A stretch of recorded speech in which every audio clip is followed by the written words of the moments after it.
It's my very great pleasure to introduce our next speaker. I first met him about 20 years ago when I was hosting a Writers Guild of America event called Scenes from the Cutting Room Floor. Pages were read that had been dropped from scripts, often very good ones, but you learn that there are many elements that go into a film, and one of them is that sometimes you have to let something beautiful go for the complete movie to be a success. A scene was read that night that had been cut from the movie The Ice Storm, directed by Ang Lee. It was written by James Schamus, and in talking with him on the stage that night, I realized that he possessed a remarkable skill, the ability to write with great eloquence and humanity, coupled with the producer's ability to spot a problem and make a difficult decision. James Schamus has been a writer and producer, as well as a scholar and historian of film, teaching at Columbia University. Now, like his friend Ang Lee, for whom he has produced and written so many great movies, including The Ice Storm, Eat, Drink, Man, Woman, and Crouching Tiger, Hidden Dragon, he too is a feature film director. His adaptation of Philip Roth's Indignation was released in 2016, and he has several projects in various stages of pre-production, post-production, development, etc.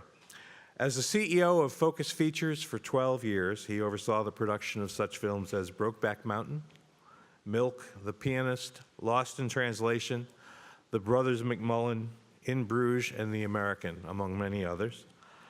I know of no one else who is so knowledgeable about the movie business and its intersection with internet technology and modern culture than he. So I'm very thrilled that he is here with us today. Please welcome my friend, James Schamus.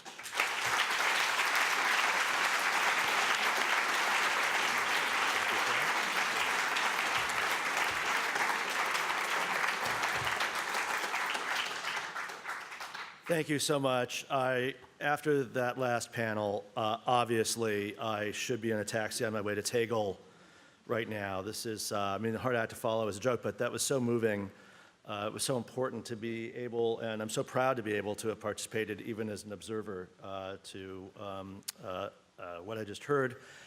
And it makes what I'm about to say feel both needlessly self-referential, but also still perhaps to the point. You will tell me. I've written 20 fragments on storytelling, and I've written them in the wake, although I started preparing this talk a couple of months ago, I finished it in the wake of the extraordinary events that have taken place, which there are extraordinary events taking place every day, everywhere these days, as we know, but that took place the last couple of weeks in the United States Capitol at the Senate Judiciary hearings for the confirmation of now Associate Supreme Court Justice Brett Kavanaugh. And in particular, in the wake of the anger that I felt, and also my own complicity with the structures that enabled Christine Blasey Ford to give testimony and to tell her story to the effect that, at least its immediate effect, we're all feeling the blowback to, but still living in the hope that that story will resonate and provide grounds for further change. So here are 20 fragments. I think if I speak too quickly, please raise a hand. If I speak quickly enough, we'll have time for some comments and questions, I hope. Number one, based on a true story, inspired by real events. In the last 20 years, the percentage of films released in the United States described as such has more than tripled, from 7.7% to 27.7%. And in Germany, it's 35% of all releases. Our industrially produced fantasies are increasingly fantasies of reality.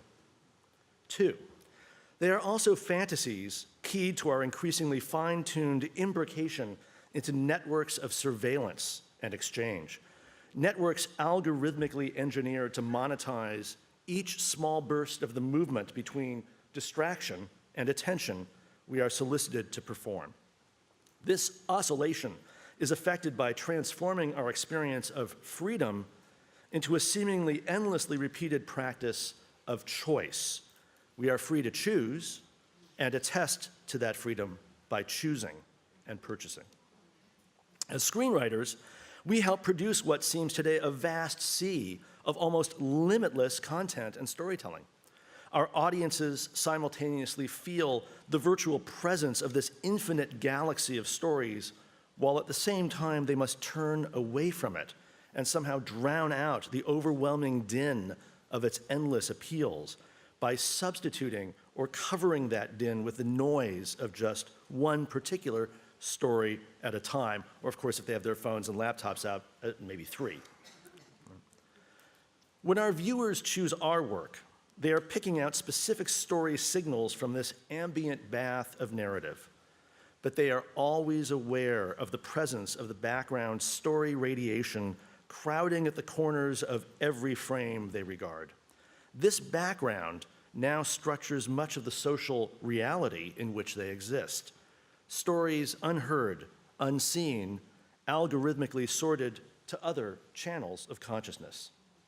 3, I'm currently helping produce, alongside my friend Scott McCauley and writer-director Kitty Green, Kitty's follow-up to her experimental documentary, Casting John Bonet, which actually appeared here at the Berlin Film Festival a couple years ago. Her new film is a wholly scripted narrative feature, not yet titled, the script to which leaked last month during the Toronto Film Festival. And The Hollywood Reporter caught wind of the project's existence. It reported rather breathlessly on the industry's supposedly riveted reaction to it. The film tells the story of someone, Harvey Weinstein, but also of no one. Weinstein, while named and present in the movie, remains a hovering background presence, while our lead character is a wholly unique creation, a composite, a fictional young woman who works as a junior assistant in Weinstein's office, crafted specifically to ensure that no one who experienced the trauma of similar incidents need feel identified with the character. She's a young everywoman and a nobody at the same time. 4, I'm also currently running a writer's room, believe it or not, in Mexico City for a TV series I will be shooting next year for a major studio. We haven't announced it yet, so I'm being a little coy. And it's based on a true story, too, a rather violent true story. And we early on made the decision that the bad guys in our series could all be identifiable and named. After all, are they really going to sue us from behind bars for the depiction of their crimes? But that the good guys, many of whom suffered at the hands of the bad guys or were close to those who did, would not be depicted, but rather, again, would be wholly fictional characters. No one could reasonably, specifically identify as real persons. Now, partly the decision was ethical. Why re-traumatize victims who have already been traumatized enough? And partly it was legal and practical. We wanted our series to feature fully realized, in-depth characters, warts and all. Ethically, we could never presume to flesh out these folks without adding details and incidents most likely foreign to their actual lived experiences. They would, at least to me, have the right to claim, if we did that we had put them in a less than flattering light. An insult added to injury that is itself a kind of injury. So the good people, they're nobodies. 5, nobodies are part of the long history in the modern West of what at first appears to be their opposites, us real people, somebodies, the possessors of life story rights, who can claim a property right that can somehow adhere to the narrative stream of consciousness associated with our embodied human and now indeed corporate personalities. This is a right that can be sold, bought, licensed, rented, etc. Unlike a simple right to privacy, it's also technically a right to publicity, to the commercial exploitation of the self, or at least the self's narrative and image. So to be able to tell the essentially true stories I and my colleagues are producing, we are in many ways required by both our own ethical standards and by the practicalities of entertainment business law to construct nobodies to serve as our narrative protagonists. Catherine Gallagher, in her great work on 18th century British woman authors, tells the story of the rise of this nobody in the modern West, a rise that also marks the rise of fiction itself as a market category of aesthetic experience and empathetic practice. right? You can't sue somebody for portraying nobody for slander, even though they look like you, they're still fictional, right? She writes, a story about nobody was nobody's story and hence could be entered, occupied, identified with by anybody. It is precisely this non-referentiality of fictional characters that renders them universally engaging, thereby inviting readers to sympathize with them unconditionally. 6, nobody is a non-referential person who yet exists in a thickly embedded relation to the real world, just like our fictional young woman assistant exists in relation to Harvey Weinstein. The story of nobody is also the story of the rise of women as vectors, carriers, creators, and owners of their place in the modern world, a rise linked intimately to the category of fiction. Fiction, it turns out, has been an important lever and tool in the struggle for equality, for the integration of women and other dispossessed persons into the public sphere via markets for mass entertainment. At a time when women in the West had few rights, their testimony was credited the same way as the testimony of children, lunatics, and slaves, in other words, not credited at all, their fictional avatars functioned as universal and relatable subjects, entering our shared real world through the identification their real readers imaginatively experienced with them. 7, so in a powerful sense, stories told by and about nobodies can certainly claim some kind of truth value in the real world. They give us intimate access to a world of facts we otherwise might never have. They allow us to experience through the process of imaginative sympathy the true stories otherwise suppressed by the powers that regulate and exclude our regard from their sites of power. 8, and yet, how do we adjudicate the link between the effective power of our identification with these nobodies and the truths their stories must needs claim for them in order to be successful with their audiences?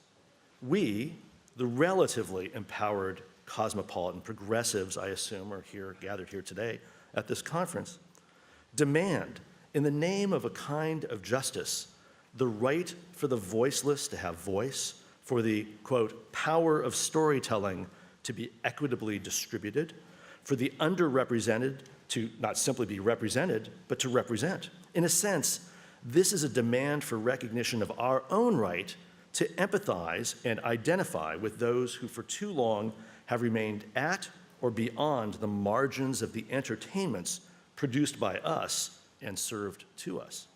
We demand the oppressed be given the right to entertain us, and we see this demand as intimately linked to their right to, quote, speak their truth.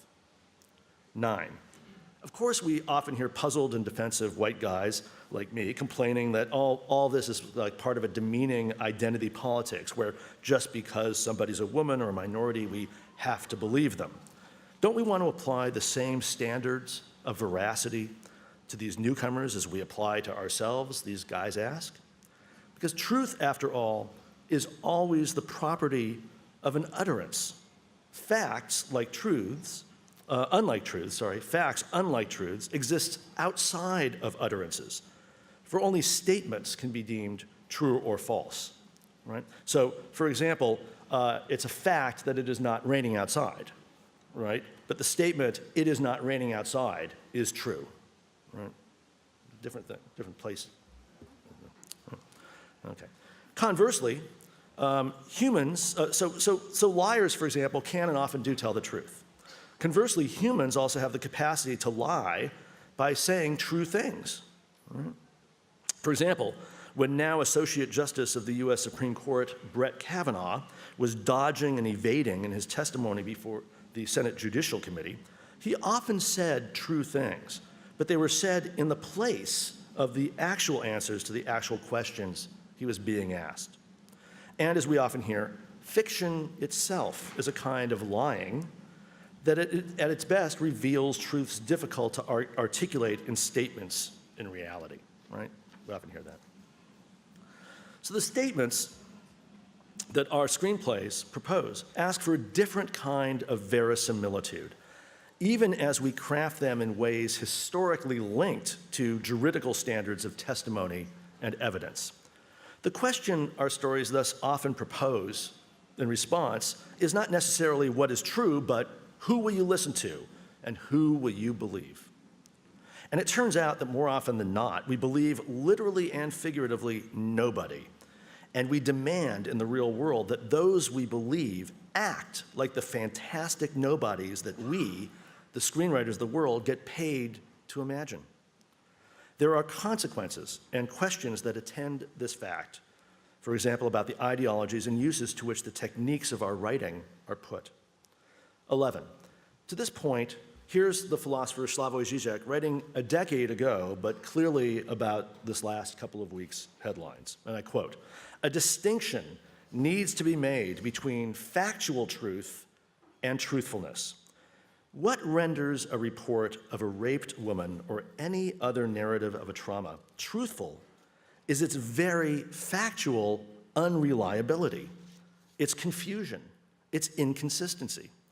If the victim were able to report on her painful and humiliating experience in a clear manner, with all the data arranged in a consistent order, this very quality would make us suspicious of its truth. The problem here is part of the solution. The very factual deficiencies of the traumatized subject's report on her experience bear witness to the truthfulness of her report, since they signal that the reported content contaminated the manner of reporting it." You get the point. A clear narrative of trauma would be, by its very clarity, evidence of its untruth. The narrative can only be true if it shows signs of factual inconsistency, lacunae, lapses, and such. The text itself must be symptomatic of the trauma that is the truth behind it. 12. For those of us who craft the stories that get the attention of our audiences, we face thus dual imperatives, born of two seemingly opposed regimes of textual authority. The power of omnipotent creation and omniscient narrative on the one hand. If anybody knows what's going on in our stories, it's us, right? I mean, we're getting paid to do it, we know. And on the other hand, the rhetorical markers that give our texts the signs of traumatic and thus real, if partial, rupture and forgetting. If our stories are to be believable, they must bear the scars of a lived reality that can only be spoken incompletely, indeed, incorrectly. So on the one hand, we spend years mastering the craft of a clear, structured 3 or 4 act storytelling, whatever, asserting and exercising the power to place our viewers in our capable hands. And on the other, like an asymptotic curve, we veer towards a chaotic and violent reality that marks our stories with the truthfulness we strive for. This tension has been around for a long time. David Bordwell, in his recent magisterial study of 1940s classic Hollywood cinema called Reinventing Hollywood, shows how many of these destabilizing and supposedly postmodern narrative techniques, unreliable flashbacks, partial flash forwards, multiple POVs, etc., were perfected over half a century ago at the heart of the industrial storytelling machine. Our jobs, it seems, require a constant assumption of and oscillation between the voice of the perpetrator and that of the victim. 13.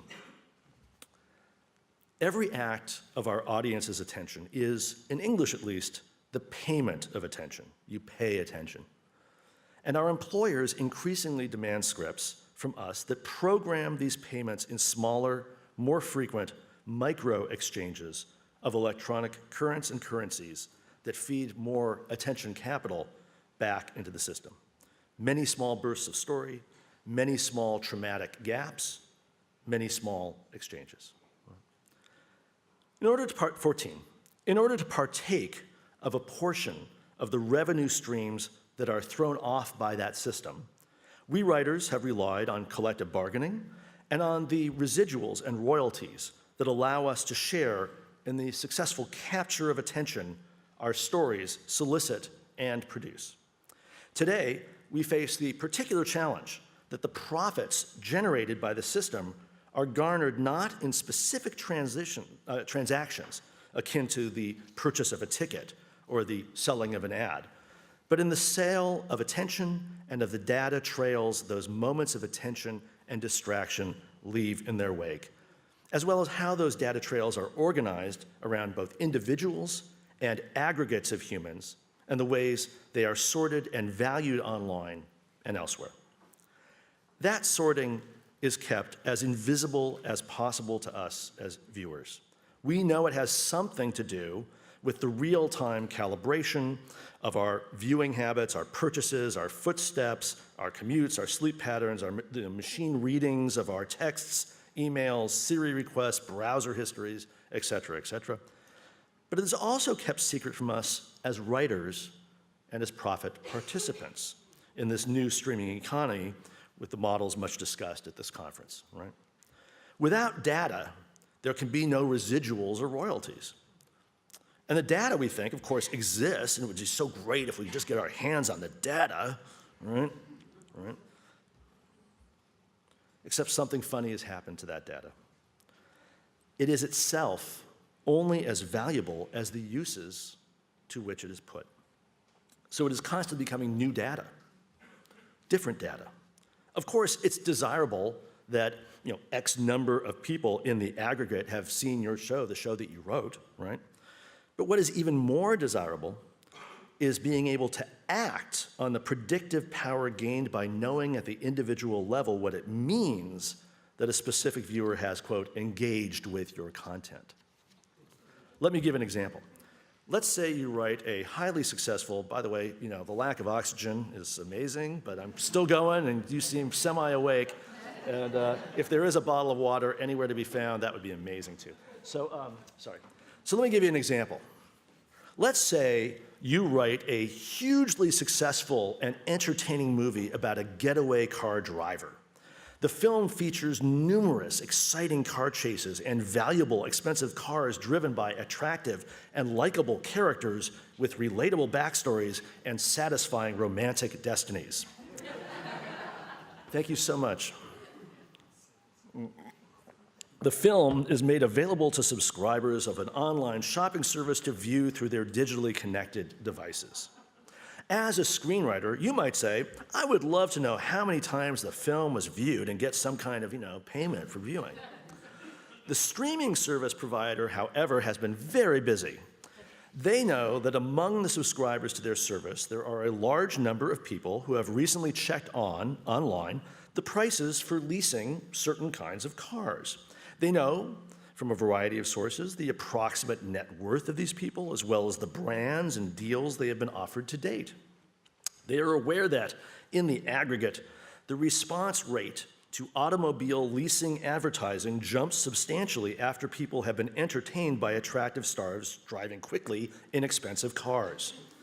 The data they thus hold is of enormous value to their business partners, from whom they extract a percentage of the revenues that flow from the transactions offered to the specific subset of viewers they target with the film. 15. Give you another idea of how this works. Here's a recent headline from the New York Times. Quote, how smart TVs in millions of US homes track more than what's on TV tonight. The article discusses a company called Samba TV, which I bet most of you have never heard of. Among its owners, a little company called Time Warner. Its device map matches TV content to mobile devices and can, and this is quote, according to a document on its website, help the company, quote, track users in their office, in line at the food truck, and on the road they travel. Advertisers can pay the company to direct ads to other devices in the home after their TV commercials play, or even direct commercials and other devices after an ad from one of their rivals is aired on the screen. Advertisers can also add to their websites a tag from Samba TV that allows them to determine if people visit after watching one of their commercials, right? So it's this constant feedback loop. So it's not simply the Amazons or Netflixes or HBOs or NBCs who are the downstream exploiters of our work. And it appears in order for us as screenwriters to claim our rightful share of the profits derived from our work, that we will have to wholeheartedly buy into the totality of the ever-expanding data-valence society. A society devoted to replacing freedom with choice, I'll do this, Lise, instead of that, Carlise, and choice itself with ever more finely tuned and predictable moments of exchange made by the real somebodies out there whom our work solicits to identify with the nobodies we imagine. 16. Let us now return to those nobodies and their stories and ask some further questions about them. For what if the power of storytelling we talk so much about is in fact also its opposite? What if there is real power in the power of not storytelling? What if storytelling, so often conflated by us with the idea of speaking one's truth, is a performance not of self-empowerment, but of subjection or even abjection? Let me explain these questions, because they lead to the thoughts of potential complicity with all the stuff I've just been talking about. 17. The sociologist Didier Fassin and his colleagues have written with great empathy about the rise of trauma as both a clinical diagnosis and also a more broadly mobilized political and social frame, one always tied up with the production, management, distribution, and reception of stories. Fassin notes, for example, how narratives of trauma are not simply expected of asylum seekers and refugees. They are, in a sense, demanded of them. I've had the chance recently to see this process at work, secondhand but close up. My spouse has been spending many hours a week working with the New Sanctuary Coalition in New York, which assists asylum seekers in the US as they navigate the grotesque and inhumane system put in place by the government to remove them. The people that New Sanctuary works with are placed under constant and enormous pressure to construct, repeat, revise, and attend to their stories, knowing that the specific language they use might at any time sort them hopefully or condemn them to expulsion. Unlike those of us lucky to be in possession of proper documents that enable us to function as citizen subjects where we live, the undocumented are forced to speak and narrate with the obvious catch-22. To be believed, they must show signs of traumatic victimhood, but those very signs make their stories factually unstable and thus administratively unbelievable. The very rhetoric of trauma we as writers voluntarily embrace and applaud in our own work as entertainers is enforced and with arbitrary bureaucratic whim either rewarded or punished by the authorities who police the world's borders. So we might ask ourselves, when we demand the same performances as part and parcel of the diverse entertainments we desire, in what ways are we functioning like the police and judges who operate the vast storytelling machines at our borders? 18. During, and remember there's only 20. During and after the testimony of Dr. Christine Blasey Ford at Brett Kavanaugh's Senate Judiciary Committee hearings, we heard again and again from everybody from all the Democratic senators to Lady Gaga on late night TV, variations of the quotation I read to you earlier from Slavoj Žižek, that Ford's veracity was confirmed rather than contested by the fact she could recall certain traumatic facts, but not others. Dr. Ford is herself something of an expert on the brain science of this process, and it was enlightening to hear her use precisely the language of current neuroscientific thinking about the production and repression of such memories. Conversely, Donald Trump and others made much of the various lacunae in her narrative, although they often misrepresented and exaggerated these. But what was equally remarkable to me was the success and power of Judge Kavanaugh's self-presentation. He performed an almost operatic, if grimly comic, outrage at the mere idea that he would be asked to tell any story at all. Instead, he insisted again and again on presenting both his youthful and older selves as a combination, a very strange and volatile combination, of basically two things. One, a very tightly and closely monitored and perfectly recorded data trail, as evidenced by his supposedly ultra-detailed calendars, right? Which really is, I mean, you know, the digits, the fingers, that's what it was. And two, as a lustily enjoying consumer, right? I liked beer. I still like beer. He talked about beer 19 times in half an hour, okay? Again and again, he insisted that the data told his story and that he need not be required to add his own voice to the story the data itself told. And again, he insisted that, well, he liked beer. He was a victim, he and his supporters asserted, precisely because he was unfairly being forced to tell a story. And his refusal to tell that story was his way of triumphing over that victimhood. Indeed, in Kavanaugh's performance, we saw the logic of traumatic truth taken to its logical extreme. The truly traumatized victim is so traumatized that he has no story to tell. That this truth is so clearly a ruse of power, that Kavanaugh is so obviously a serial and flagrant liar and despicable political operator, makes the conclusion all the more to the point. Being powerful means never having to tell your story. 19.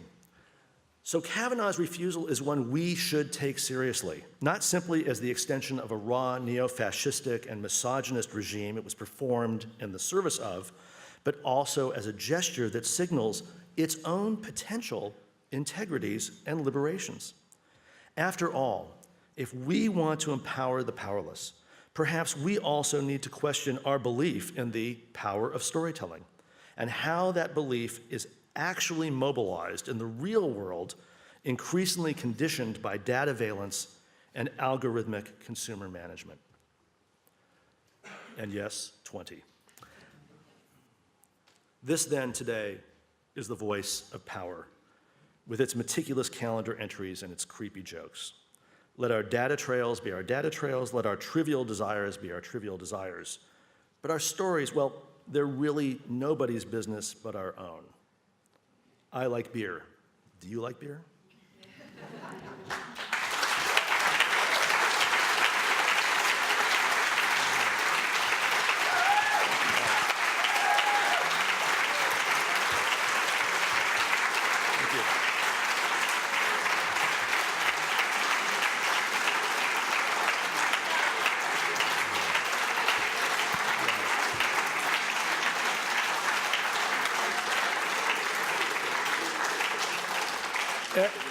Am I correct in assuming we have 1 or 2 minutes for conversation or not?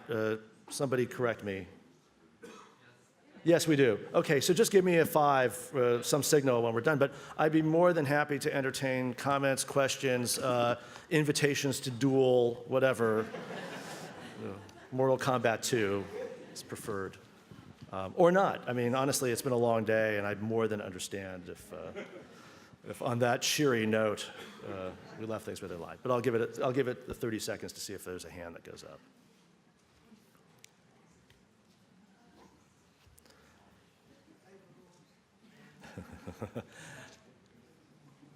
Yes. Would it be possible to? Okay. I have a loud voice. Would it be possible to publish this on the site, because it was so interesting? But English is not my native language, and by the way, this is not actually written in English. Okay. It's written in some weird academic jargon. Never mind. But exactly. Could it be possible for us to reread what you told us? I will certainly make the attempt. As I've done before, it may be a little while because I do want to revise it a bit. But I'll certainly get in touch with the organizers and make sure it's made available to everybody here. That would be wonderful. Thank you very much. No, thank you. Oh my God.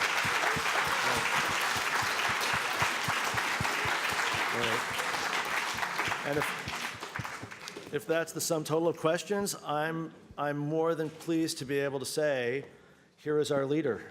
Thank you. Thanks so much. Thank you very much.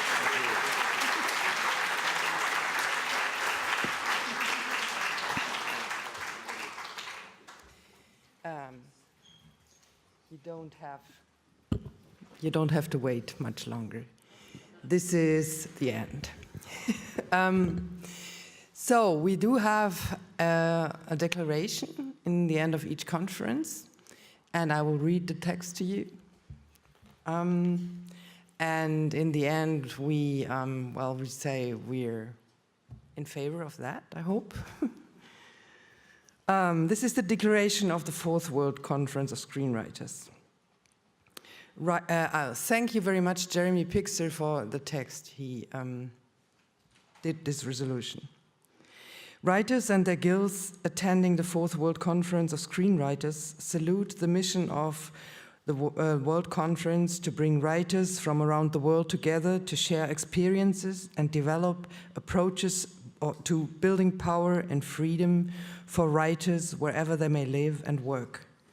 At a time when writers are under daily attack, risking their lives to write the truth, when women writers are marginalized, we also see people and cultures threatened, abused, and denigrated.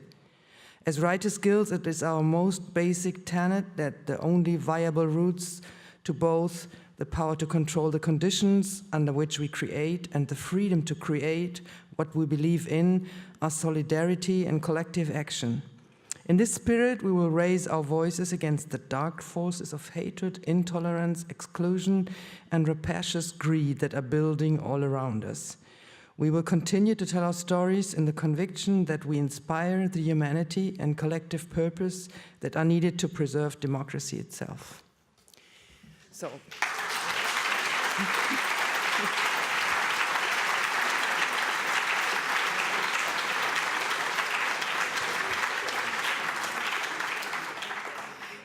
So are you in favor of this declaration? Will you?